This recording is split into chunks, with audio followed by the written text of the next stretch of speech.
I welcome you back to our continuing study on the Gospel of Matthew. We find ourselves in Matthew chapter 27 and verses 51 to 53. Matthew chapter 27, reading from the New King James Bible. And behold, the curtain of the temple was torn in two from the top to the bottom, and the earth quaked, and the rocks were split. And the graves were opened, and many bodies of the saints who had fallen asleep were raised. And coming out of the graves after his resurrection, they went into the holy city and appeared to many. I can recall being in an apartment building when it was sold. The new management team came in and wasted no time in making their imprint felt on it. They wanted people to know that things were going to be different. You can be working for a company when it is sold. In some cases, nothing really changes. And in other cases, the new owners waste no time to make their mark on the company. You might see changes in leadership, objectives, and policies. It might be in the more mundane matters. Think of the signage around the building, or the letterhead for the official news releases. The point is that in time, very quickly, you know that there is a new owner, new company in charge here. When there is new management in the building, often that new management wants people to know it. Jesus dies and things begin to happen. There is new management in town, and it is making its mark on things.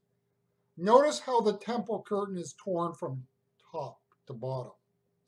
In other words, for those who were there, this was no accident. Now, of course, the question becomes here, okay, which curtain is being referred to? There's some debate about this, but I think probably the most likely is, given, say, if you study the book of Hebrews, it would be the curtain towards the Holy of Holies. That curtain is torn, signaling what? That now there is complete and total access through the blood of Jesus Christ to the very presence of God. The rites of the temple are now obsolete, for the ultimate sacrifice has happened. Meanwhile, the graveyards are having problems keeping its occupants. They did not just appear, those people who rose from the dead, to just a few people. Then there were earthquakes and stones splitting apart. You see, there is new management in town, and he was making his presence felt. The old covenant had a long run, and now it was over. The temple will remain in existence for another century, another generation, excuse me. And I think, start to picture this. You have the end of an era, but notice it doesn't end like this, so to speak. There is an overlap as it dies out and would come to a very graphic end in the destruction of the temple by the Romans in AD 70. And I will qualify, while we say the Romans destroyed the temple, understand that ultimately the temple was destroyed as much as anything by the Jewish infighting and the factions that became holed up within the temple. The peak of Judaism as a religious movement was now at hand.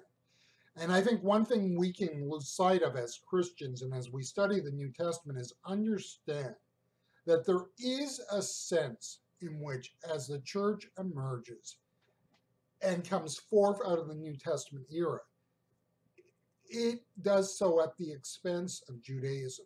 Judaism, in a sense, if it were not for the rise of the Christian faith, could have emerged into what we call a world religion. What do I mean? This is somewhat speculative, but Judaism had a wide presence, especially in the eastern half of the Roman Empire. It was established among certain social elites, in particular women. And so as the church goes forth, it goes forth in the shadows of a Judaism that is quite widespread and quite powerful in regions of the empire outside the Promised Land. And the rise of Christianity is going to impact Judaism as much as that, because it becomes a much easier alternative for non-Jews to embrace than Judaism, circumcision, the dietary laws, so on and so forth. Judaism would begin a contraction, and Judaism would begin a restriction. The day and age of Judaism being kind of a wide open movement in the first century would be replaced by a much more monolithic structure. In time, the rabbinic movement would ascend to prominence. A big factor here was the loss of the temple, and with it, a need for a priestly caste. Judaism would be reimagined and survive, albeit in different form. Judaism today comes down to us largely in two principal forms, the Ashkenazi and the Sephardic form. And there's, to a degree, depending on which source you look at, there might be a third group, which is more in the ancient Near East, which doesn't necessarily fit within either of these two groups.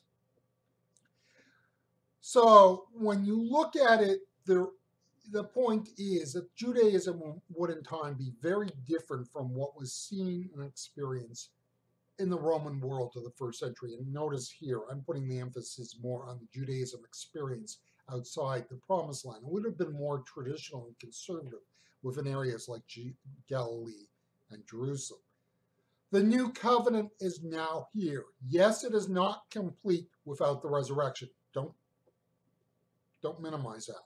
The splitting of the curtain and the raising of the dead is a signal that we are in a new covenant. Like all of church history shows us, it does not matter if people see the new era is here or not.